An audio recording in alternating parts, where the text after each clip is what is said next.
everyone, it's your girl Asia from Run Race Fango channel. Welcome back to my channel. Today we're going to be reviewing episodes from season 12. We're officially on season 12. We're going to be doing episodes 1 and 2. They are part 2 and part 1 episodes titled as Come As You Are. Before I get into my review, I just want to say this, that I'm going to only be reviewing episodes from the new generation. And why? Well, because it's a lot of episodes when it comes to the new generation. Once they reach season 10 through 14, it's a lot of fucking episodes. Except season 14 is the only season that's short, has 22 episodes. But, whew, hot. Regardless of it, this new generation does have a lot of episodes. Some I don't really remember, so I'm going to be reviewing episodes that I don't remember or I do remember. And they might not be as good as I thought they were back when I watched them. So that's what I'm going to do. It's just as simple as that. The OG era don't have a lot of episodes, and the seasons were very short. And for the most part, I didn't watch filler episodes when I watched the OG era.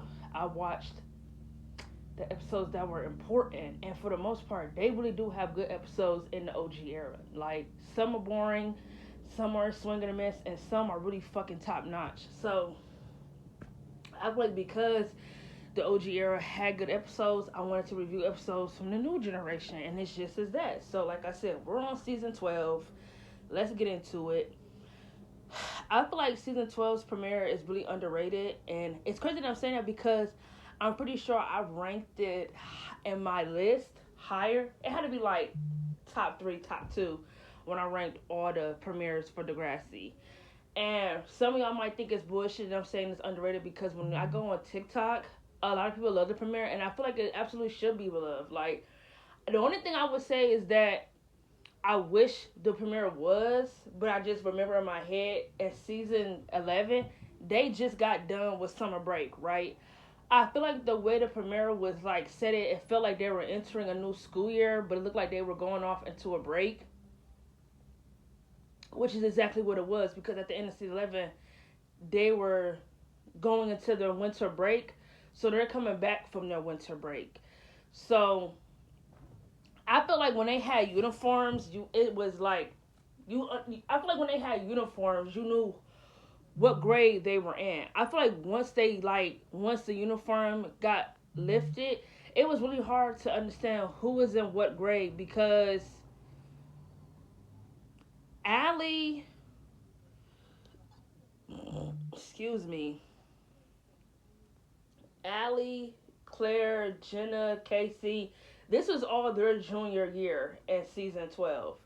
Which, if you ask me, doesn't make sense. And why I feel like it is a new school year is because in season 11, they were in 10th grade, right? They were in 10th grade. They had on dark purple shirts. Dark purple shirts is for 10th graders. How do they go from 10th to juniors if it's not a different school year? Right? So I feel like sometimes the semesters can really fuck your brain up.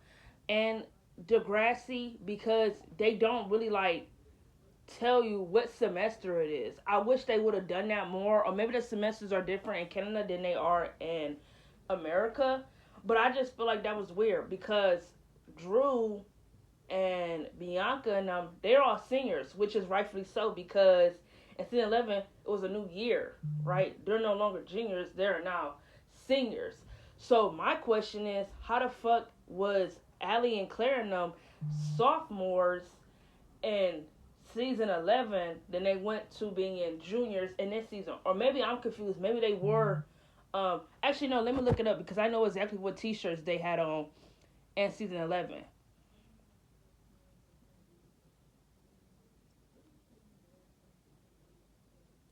Let me see.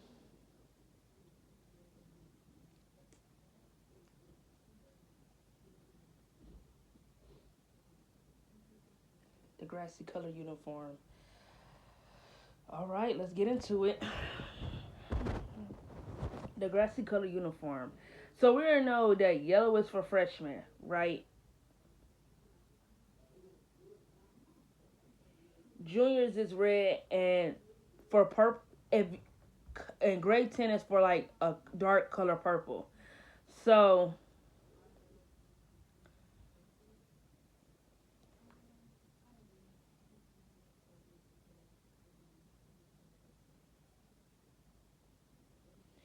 Adam is a junior in season 12. Claire, Jenna, Dave are all juniors because red is for juniors.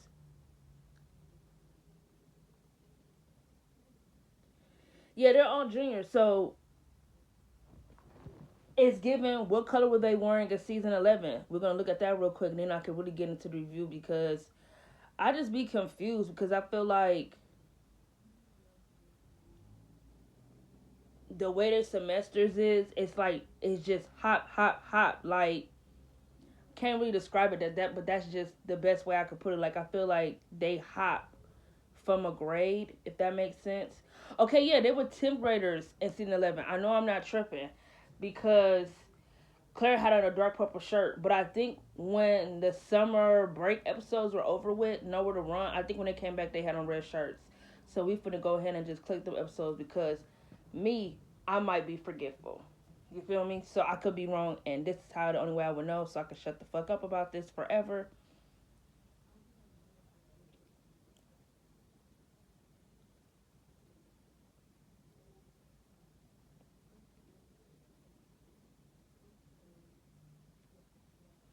Okay, yeah, Claire had a red shirt on once they came back from the summer break. Okay, so I'm not wrong. There was no they hopped from one grade to another. No, I was wrong. So at the end of season 11, they were juniors. So coming into this season, they are still juniors. So like I said, I was right. At the end of season 11, they were ending their winter break, and they're coming back to school. It's no longer winter break. They got big news, a big announcement that uniforms are going to be lifted, and they have a new hockey team that is starting at Degrassi. New characters that came in this season are Dallas and Cam. I fuck with Cam. I don't really care for Dallas, and I think maybe when I rewatch this season again, maybe that can change because I don't think when I did watch this season, I never really allowed myself to grow to care for Dallas as a character because I feel like they wouldn't go the whole way. The only thing I know about Dallas is that he is a teenage dad, a teenage father, and I feel like he really could have been a teenage dad killing shit. Like, why have his child live like miles away and have him here? Have him be a high school dad, have him be a teenage father killing shit, going to school, coming home, being a parent, a single parent at that. That would have made his character interesting, but just to know that, oh, he's a teenage dad when when the baby mother feels like bringing the kid down to visit him, that does nothing for me. But like I said, it didn't do anything for me when I watched it before. But like I'm saying now, maybe my mind can change when I go back and start rewatching this season. Maybe my mind will change, but I don't know. But like I said, I'm only watching episodes that I find interesting. I don't know if I want to review every episode from this season. I don't know. It depends on what my mindset is like once I get into it because this is one season where I don't really have a problem like rewatching every episode.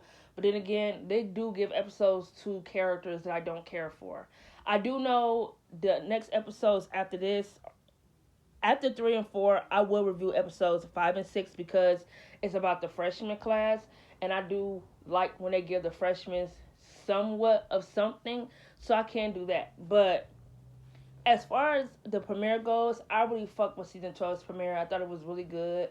Don't really care too much for the B plots, and this is a new, and season 12 was a new era, and I say that because had this been a different season, they would have made this premiere all about Eli and Claire getting back together. I love that they focused on Drew and Katie and Bianca and picked up where they left off in season 11, what was really important, because they try to make it seem like it was really about Claire and Eli getting back together. It's like at this point, that didn't really need to be a plot. Why? Because you already knew Claire and Eli were going to get back together. Did you honestly think they were just going to be like, no, I don't think we should get back together? Not acting like I didn't fuck with it, because I did, because I shipped Eli and Claire, but I feel like for it to be a B plot, it needed to be a B plot. I don't think it needed to be an A plot. I liked that they focused on Drew and Katie, you know, Bianca, basically had to check Drew and ask him. She thought he was gonna break up with Katie, and he said that he tried to, but her parents like gave him a new sweater, and Katie all excited, saying, this school year is gonna be different than last time, and you know, Drew lied and told Katie that he hooked up with some girl when he was in Blue Mountain with his family instead of telling her the truth. I feel like this whole episode, had Drew just been real and just been honest, I don't think what happened would have happened.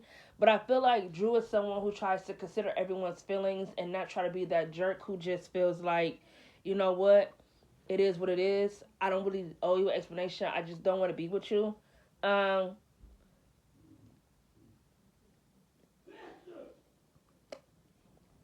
I feel like he should have been honest, because I feel like had he been honest, what happened, what escalated, would have had escalated. You feel me? So,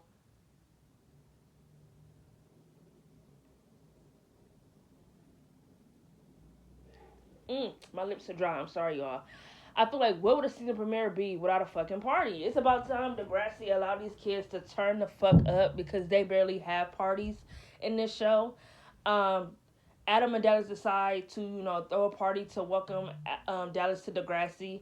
Dallas give Drew a condom to if he wants to swipe his V card tonight or not. And they throwing a party, they kicking it.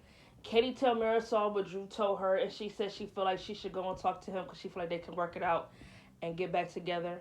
And she show up at the party, and she crying, whatnot. Drew asked her what she doing here. She crying, acting like she thought that he would want to see her. He told her to wipe her face and meet her upstairs in his room. He go tell Dallas that he got to go talk to Katie and he has to break up with her again. Dallas gave him a drink and told him he's gonna need this. But at first, when Drew first started drinking, it's because Dallas gave it to him because he felt like he needed it. But Drew told him specifically that he wanted to be sober just in case him and B do have sex for the first time. But then Dallas told him it's not for you for having sex, it's for Katie. She showed up at the party. Someone told him. So in the room, Katie is getting to talking. She telling Drew that them breaking up was really just decided on his half. They didn't really talk about it for real, for real. They kiss, which ends up leading them to have sex. And the end of the episode, Drew comes down the stairs, cheering, like just being proud of himself for having sex. He falls down the steps, falls on his head. Dallas and the hockey team help him up. He cool. They get the drink in, everything like that. And he take his shirt off. He all like, yeah, woo, woo, woo, because he just had sex. So I thought the first episode was really good. Like, I feel like that was good for me. Like I said, don't care too much for the B plots. So I know I didn't talk about the B plots too much. So let me just get into them right now. The B plots in this episode are Eli and Claire and get back together. Claire telling Allie and Jenna that she kissed Eli before the break. It's kind of like, yeah, okay, yeah, that deserves to be a B plot because it's like I said, had this been a different era or a different season for Degrassi, they would have made them getting back together the whole A plot, and it's like it didn't need to be. And I feel like it deserved to be a B plot because you kind of already knew they were gonna get back together. They didn't need a whole episode about it. And the other B plot is with the freshmen. I feel like since season 11, the freshman class has been getting bullshit stories, like from Tori to Tristan to Maya. Like, they just been not giving them as much, like not getting them no juicy shit. Like, it's just been boring shit. Like,